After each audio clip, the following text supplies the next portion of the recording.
السلام عليكم ورحمة الله. مرحبا بكم في قناتنا رحلة إلى العربية. Welcome to our channel Journey to Arabic. আশা করি সকলে ভালো আছেন। জার্নি টু অ্যারাবিক রিহলাতুন ইলাল আরাবিয়া এর তত্ত্বাবধানে পরিচালিত 18তম শিক্ষক নিবন্ধন ভাইবা প্রস্তুতি এর যে সিরিজ ভিডিও আমরা আপনাদের দিয়ে যাচ্ছিলাম, তারই ধারাবাহিকতায় আজ আমরা প্রভাষক আরবি, হাদিস, তাফসির, ফিকহ, সহকারী মৌলভী ও সহকারী শিক্ষক ইসলাম শিক্ষা সকল বিষয়ের জন্য প্রযোজ্য। আজ আমরা বেসিক আল ফিক এর দ্বিতীয় পার্ট বা দ্বিতীয় অংশ নিয়ে আলোচনা করব ইনশাআল্লাহ। তো আজকের প্রশ্নে আমাদের রয়েছে প্রথম প্রশ্নটি, হানাফি মাযহাবের বৈশিষ্ট্য বর্ণনা করুন। এই প্রশ্নটি একাধিকবার বিভিন্ন জনকে জিজ্ঞেস করা হয়েছে আমাদের পূর্ববর্তী ভাইভা সমূহে। তো হানাফি মাযহাবের বেশ কয়েকটি বৈশিষ্ট্য রয়েছে, তার মধ্যে আমরা এখানে উল্লেখ করেছি রেওয়ায়াতের সাথে দিরায়াতের তথা যুক্তির সামঞ্জস্য বিধান, অর্থাৎ রেওয়ায়াতের পাশাপাশি যুক্তি কিয়াসকে সামঞ্জস্য বিধান করা হয়েছে। অপরাপর ফিকহের তুলনায় সরল ও সহজভাবে পালনীয়।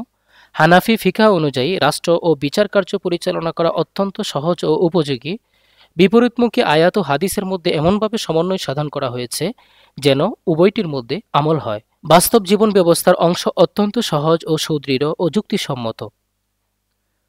পরবর্তী প্রশ্ন, কোন ফরজ ইবাদত কখন ফরজ হয়, অর্থাৎ ফরজ ইবাদতগুলো কখন কোনটা ফরজ হয়? আমাদের প্রথমে আমরা উল্লেখ করেছি সালাত নবুয়াতের একাদশ বছরে ফরজ হয়েছে। সাওম, জাকাত দ্বিতীয় হিজরিতে, অর্থাৎ সাওম এবং জাকাত দ্বিতীয় হিজরিতে ফরজ হয়েছে। হজ অষ্টম ও নবম হিজরিতে ফরজ হয়েছে। পরবর্তী প্রশ্ন, মানসুখ কত প্রকার ও কি কি? উত্তর 4 প্রকার। এই প্রশ্নটির বিস্তারিত আলোচনা আমরা আমাদের বেসিক উলুমুল কোরআনে আলোচনা করেছি, ইনশাআল্লাহ সেই ভিডিওটি থেকে দেখে নেবেন। পরবর্তী প্রশ্ন, ইমামগণের পদবি কি ও কাকে বোঝানো হয়? অর্থাৎ আমাদের হানাফি মাযহাবের ফিকাহ আমরা যা পড়েছি সেখানে ইমামগণের বেশ কিছু পদবি ছিল, আমরা সেটাই এখানে উল্লেখ করেছি। ইমাম আবু হানিফা ও ইমাম আবু ইউসুফ রাহিমাহুল্লাহকে শাইখাইন বলা হয়। ইমাম আবু ইউসুফ ও ইমাম মুহাম্মদ রাহমাতুল্লাহ আলাইহিকে সাহিবাইন বলা হয়। ইমাম মুহাম্মদ ও ইমাম আবু হানিফা রাহমাতুল্লাহ আলাইহিকে তরফাইন বলা হয়। এবং 3 ইমাম মালিকি, শাফি ও হাম্বলি তাদেরকে আইম্মায়ে সালাসা বলা হয়। এটি এখানে উল্লেখ করা হয়নি। প্রশ্ন, বড় 4 ইমামের জন্ম ও মৃত্যু সাল। উত্তর, ইমাম আবু হানিফা রাহমাতুল্লাহ আলাইহি এর জন্ম 80 হিজরিতে, মৃত্যু 150 হিজরিতে।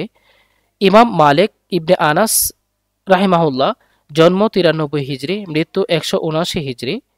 ইমাম শাফি রাহিমাহুল্লাহ জন্ম 150 হিজরি, মৃত্যু 204 হিজরি। ইমাম আহমদ ইবনে হাম্বল রাহিমাহুল্লাহ জন্ম 164 হিজরি, মৃত্যু 241 হিজরি। ধন্যবাদ সবাইকে। আমরা আজকের ভিডিওটি এখানে শেষ করছি। পরবর্তীতে তৃতীয় পার্ট ইনশাআল্লাহ ফিকহ এর তৃতীয় অংশ নিয়ে আলোচনা করব। সেই পর্যন্ত সকলের সুস্থতা কামনা করে বিদায় নিচ্ছি। আসসালামু আলাইকুম ওয়া রাহমাতুল্লাহি ওয়া বারাকাতুহু।